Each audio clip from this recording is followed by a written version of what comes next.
Olá, você já deve estar enjoado um pouco do assunto do coronavírus, Covid, pandemia. Eu entendo essa situação, mas Deus tem tocado meu coração que eu queria tratar um tema hoje com vocês. Porque é importante, entendo que Deus permitiu essa situação para que nós pudéssemos aprender algo. E não podemos só ignorar o que está acontecendo. Por quê? Hoje nós vamos falar que essa situação que o mundo vive, não só essa, mas como algumas outras, semelhante a esta, é uma ilustração do horror do pecado. Como é isso? Vamos tentar contar uma história um pouco engraçada aqui para descontrair um pouco. Um dia o jovem chegou com a mãe dele: "Mãe, o que foi, meu filho?" Aí ele disse para a mãe dele: "Mãe, a minha namorada não acredita no inferno." Aí ela disse para ele: "Não te preocupa com isso, meu filho, casa com ela e deixa o resto comigo." É mais ou menos isso, não completamente, mas a mãe queria que a namorada do filho entendesse por experiência alguma coisa, ou seja, que o inferno existe. Então é sobre isso que nós vamos falar hoje, que as situações de tragédia, de catástrofe, todas as coisas maus, ruins que o mundo vive, realmente é uma ilustração do horror e das consequências do pecado. O pecado é a origem de toda a miséria física que existe nesse mundo. Isso tudo aconteceu lá, nós vemos a história bíblica. As pessoas, cada um tem suas versões, suas opiniões sobre a situação que as pessoas vivem, sobre os sofrimentos que as pessoas passam nesse mundo, mas o que a Bíblia diz? Lá em Gênesis capítulo 3, do versículo 1 até o 19, nós vemos que nós vemos ali a origem do pecado. Mas Paulo resume todo aquele texto lá em um versículo, Romanos 5,12. Porque ele diz: "Portanto, assim como por um só homem entrou o pecado", Romanos 5,12, "portanto, assim como por um só homem entrou o pecado no mundo, e pelo pecado a morte, assim também a morte passou a todos os homens, porque todos pecaram." Desde que Adão e Eva pecaram, o mundo está escangalhado. Podemos falar assim de forma simples, escangalhado. Toda a sua beleza está apagada pelo mal, pelos desastres e pelas doenças e frustrações. Deus criou o mundo lindo e perfeito para que as plantas, os animais, o clima e o homem vivam em perfeita harmonia. Veja só o que diz Gênesis, capítulo 1, versículo 31. Depois que Deus criou tudo, diz que: "E Deus viu que tudo quanto tinha feito, eis que era muito bom." Era tudo lindo, era tudo perfeito. Se podemos ter um pouco de criatividade, que Deus possa nos inspirar para tentar imaginar a beleza e a perfeição do que Deus fez, para ter aquela relação bonita entre a criação. Quando eu falo criação, eu falo das plantas, dos animais, todos os animais vivendo em perfeita harmonia, se dando bem com o ser humano, e até o clima trabalhando para o bem do ser humano. Apesar de todas as maravilhas deste mundo, que depois que caiu, o mundo não perdeu algumas maravilhas. Nós temos coisas no mundo que ainda podemos ver, contemplar e nos admirar. Mas apesar de todas as maravilhas deste mundo, John Piper descreve este mundo como uma esteira transportadora de cadáveres. Quando eu falo esteira, você imagina aquela esteira que em Barcarena nós trabalhamos com ferro, bauxita, aquela coisa. Quando vão processar aquele mineral, tem uma esteira que leva aquele mineral. Essa que é a visão que John Piper passa no livro dele, Cristo e o Coronavírus. De uma esteira onde vai cheio de cadáveres, assim. Essa que é a visão do mundo, porque o salário do pecado é a morte. A consequência do pecado é a morte e nada mais é o que acontece. O fim de todo mundo é a morte. Então o mundo é como uma esteira transportadora de cadáveres. Há que alguns vivos, o final deles ainda vai ser a morte. A Bíblia não descreve estes desastres como algo natural. Existe até a expressão quando nós falamos de terremoto, quando falamos de tempestades, quando falamos de furacões, sempre se descreve como desastres naturais. Ou seja, causado pela natureza, no sentido que isso é natural acontecer.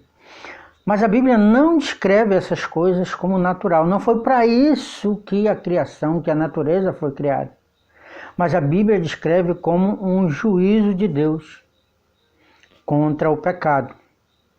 Veja só o que diz Romanos capítulo 8, do versículo 20 até o versículo 22, que diz: pois a criação está sujeita à vaidade, ou seja, à inutilidade, à frustração e sofrimento. Ela está sujeita a isso. E diz não voluntariamente, não foi culpa dela. Ela não fez nada e nem pediu isso, mas por causa daquele que a sujeitou. Quem a sujeitou? Deus. Não foi o homem. Apesar de que foi culpa do homem, mas não foi o homem que a sujeitou, que colocou ela nessa condição. Nem Satanás. Foi Deus. E diz aqui, versículo 21, na esperança de que a própria criação será redimida do cativeiro da corrupção, porque ela está presa nessa corrupção, para a liberdade da glória dos filhos de Deus. Ou seja, quando a natureza sair disso, os filhos de Deus vão viver em liberdade e uma vida em harmonia, em perfeita sincronismo com o seu Deus Criador e com a sua criação. Romanos 8:22 diz: porque sabemos que toda a criação ao seu tempo geme e suporta angústia. Até agora a criação está sofrendo. A natureza não foi criada para estar em desarmonia com o ser humano. Às vezes o homem ataca a natureza, e a natureza em geral, de certo sentido, ataca o ser humano. É isso que de certa forma vemos, porque o que era para ter uma vida em harmonia, em perfeita harmonia, às vezes aparece uma batalha, uma guerra entre a criação e o ser humano.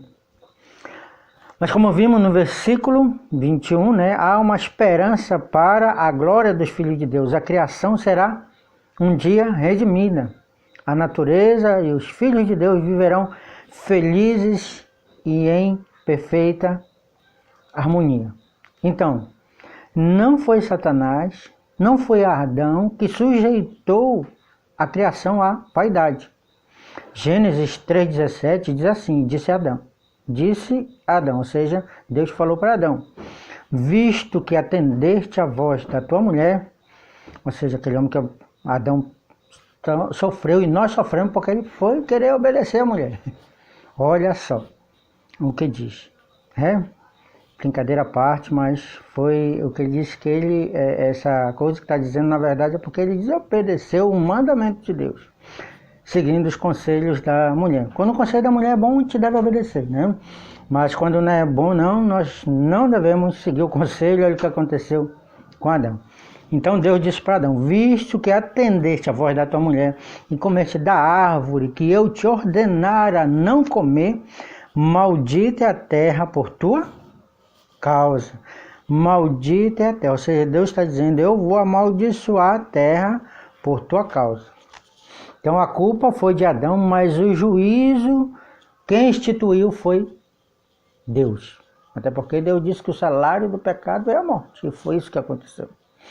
Agora, outro detalhe que eu queria chamar a atenção de vocês é que os crentes também sofrem por causa do pecado. Os crentes também sofrem as consequências do juízo de Deus para esse pecado.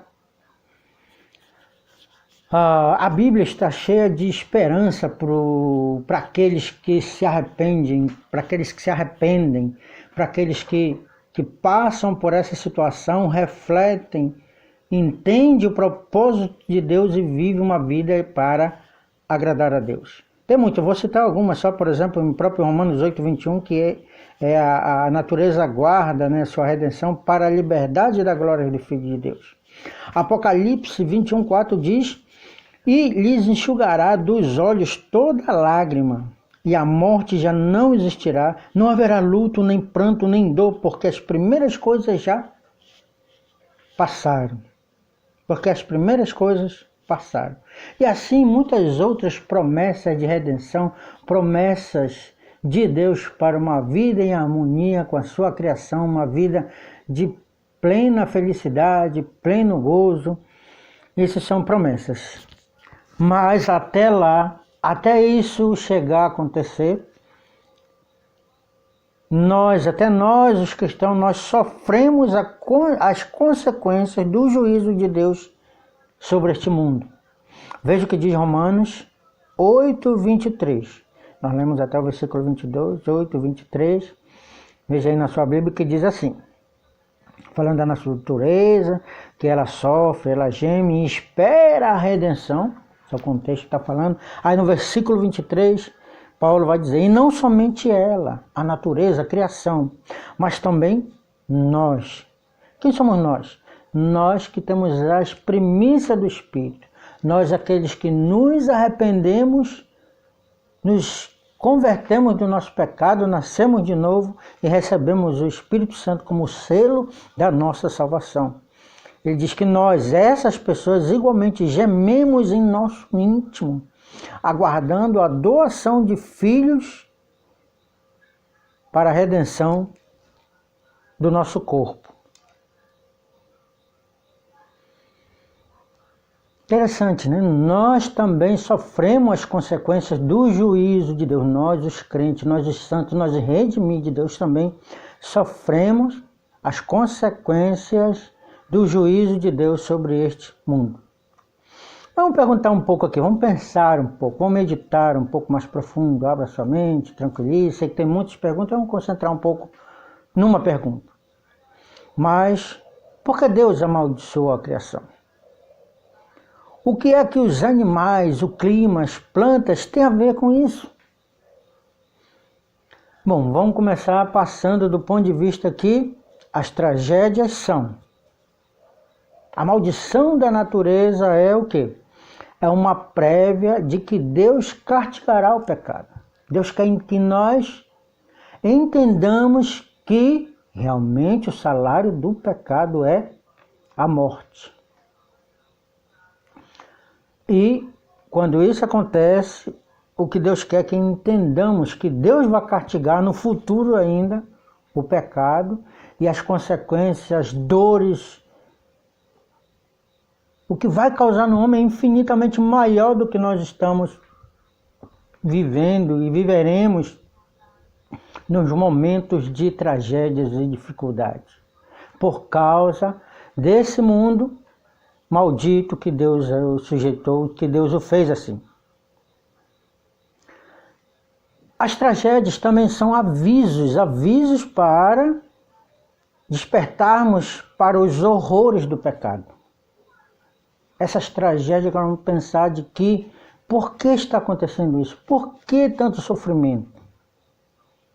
É para que nós entendamos um aviso de Deus, olha, o pecado é horrível, o pecado traz consequências fortes e horrendas para a vida de todos aqueles que vivem para o pecado. Mas eu já fui redimido. Mas estamos ainda porque Deus quer que entendamos isso, mesmo depois de ser redimido. Olha só, que todos nós possamos sentir e entender quão repugnante é o pecado, quão ofensivo e abominável ele é. Quão ofensivo e abominável é desprezar o nosso Criador. Eu não desprezo Deus. Quando nós trocamos Deus por alguma outra coisa. Quando deixamos de ler a Bíblia e passamos horas e horas vendo um filme. Quando passamos horas e horas nas redes sociais.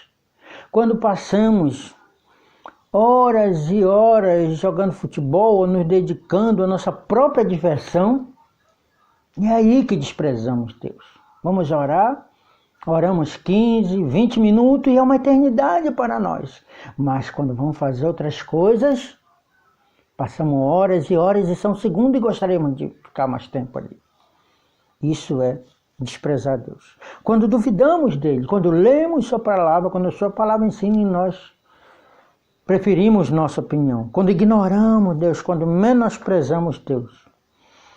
Isso é horrível e Deus quer que entendamos isso. Deus quer que entendamos quão horrível é o pecado. Dificilmente alguém sofre quando fala mal de outra pessoa. Tem aquele sofrimento igual daquele que você está passando quando está numa tragédia. Dificilmente alguém sofre quando se aborrece ou trata mal alguém. Dificilmente alguém sofre e chora porque não leu a sua Bíblia, porque não pôde ler sua Bíblia e assim muitas outras coisas.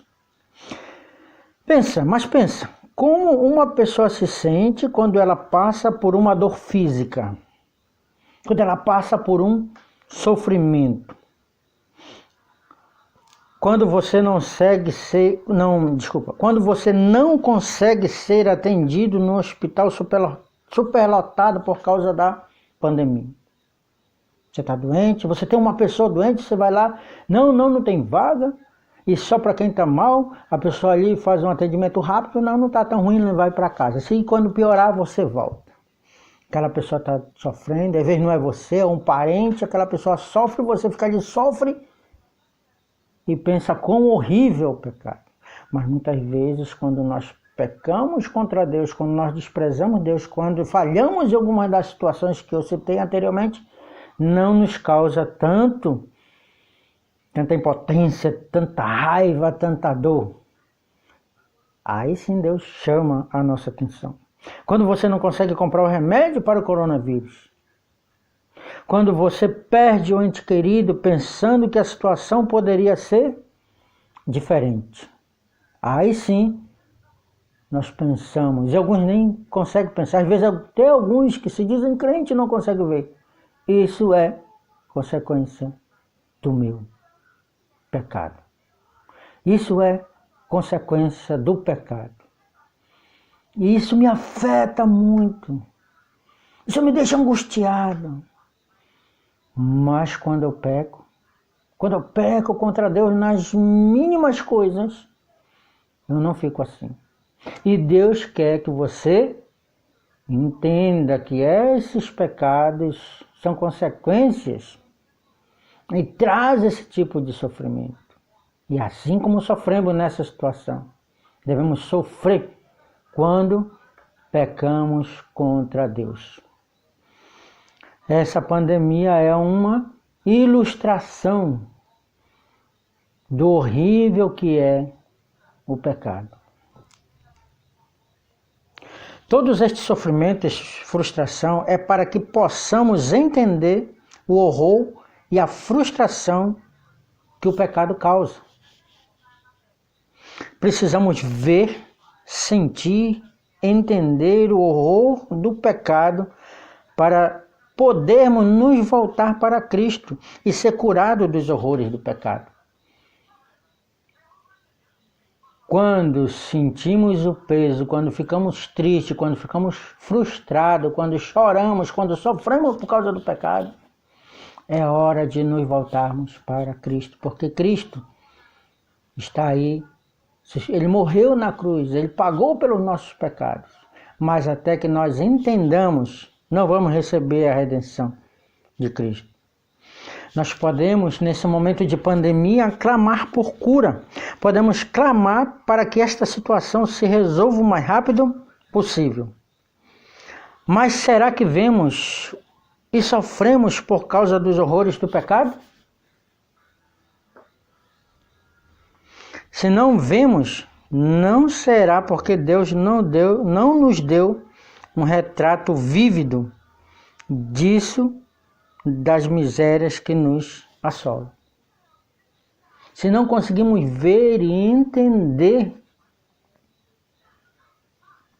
o horror do pecado, não é por falta de aviso, não é por falta de ilustração clara pelaquilo que nós estamos vivendo. Porque isso que estamos vivendo é para que nós entendamos que o pecado tem consequência e traz sofrimento para nossas vidas. E o que estamos sofrendo disso agora não é culpa nossa, é culpa de Adão. E já estamos sofrendo. E devemos sofrer quando pecamos contra Deus por causa dos nossos próprios pecados. Lembre-se, quando você olhar para esse mundo, principalmente nesse momento agora, de pandemia, de desastre, de sofrimento, lembre-se, Deus está querendo que entendamos e que podamos sentir o horror do pecado. Não só nessa pandemia, mas na nossa atitude para com Deus. Que Deus possa abençoar sua palavra aos nossos corações.